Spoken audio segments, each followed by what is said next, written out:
There are a number of reasons that an organization can be forced to move as much of its workforce off-site as possible. During an emergency, there may also be reason to move senior center attendees from the center to a safer environment.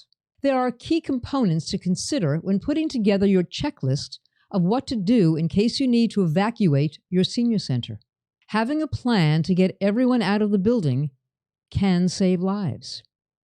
Your checklist needs to address the following questions.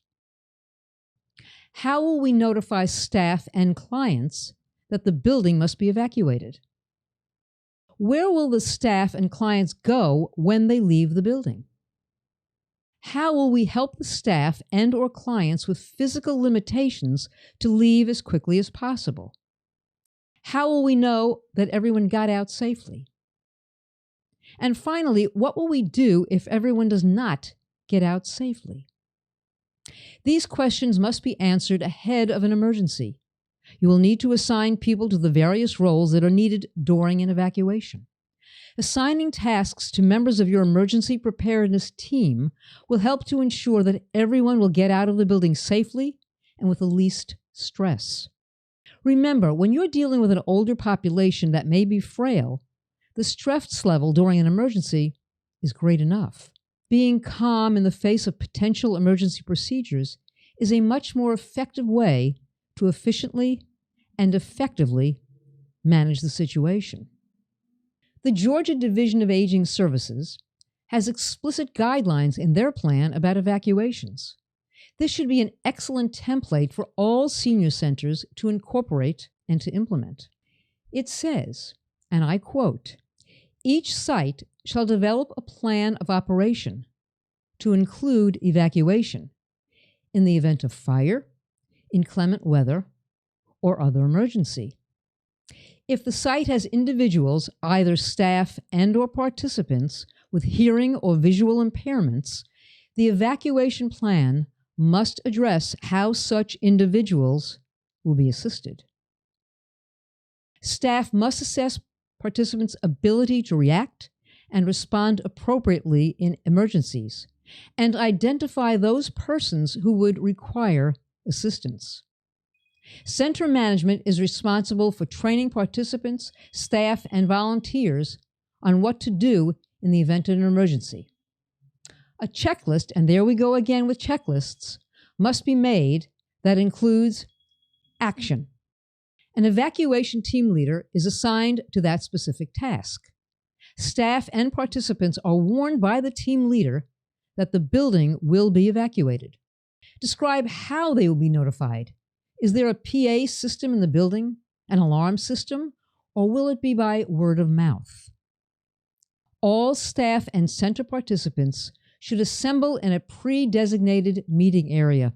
Describe where the meeting area is. It should be far enough away from the building so as not to interfere with emergency vehicles if the emergency requires them. Staff member or members assigned to assist participants who are physically challenged will do so.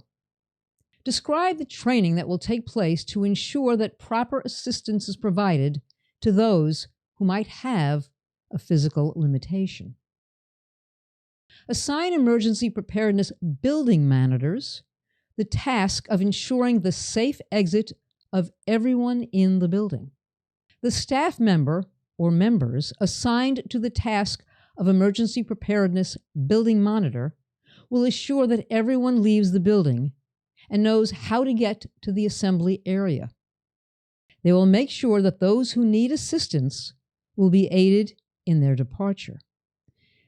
The building monitor or monitors will be the last ones out of the building. Assign emergency preparedness assembly area monitor or monitors to account for all evacuees after they have left the building. Assembly area monitors will bring the employee roster and client sign-in sheets to the evacuation assembly area. This will help to account for everyone who is present at the center on that particular day. They will take attendance to account for all evacuees. They'll inform the evacuation team leader if anyone is missing or injured.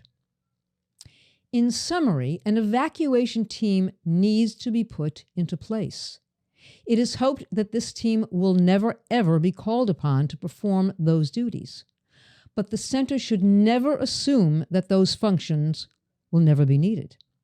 In other words, prepare now so there are no questions about the time of an emergency and what to do about it. Remember, evacuation team members need to be the evacuation team leader, an alternate team leader, a building or floor monitor or floor monitors, assistants for those physically challenged, assembly area monitor or monitors. If you have a small senior center, you're probably saying that you don't have the staff to perform all of those duties. But that does not mean that you can't use volunteers or even senior center participants themselves to help. In fact, those very attendees might be terrific monitors. Just remember that they need, too, to be trained in what is expected of them should an emergency ever occur.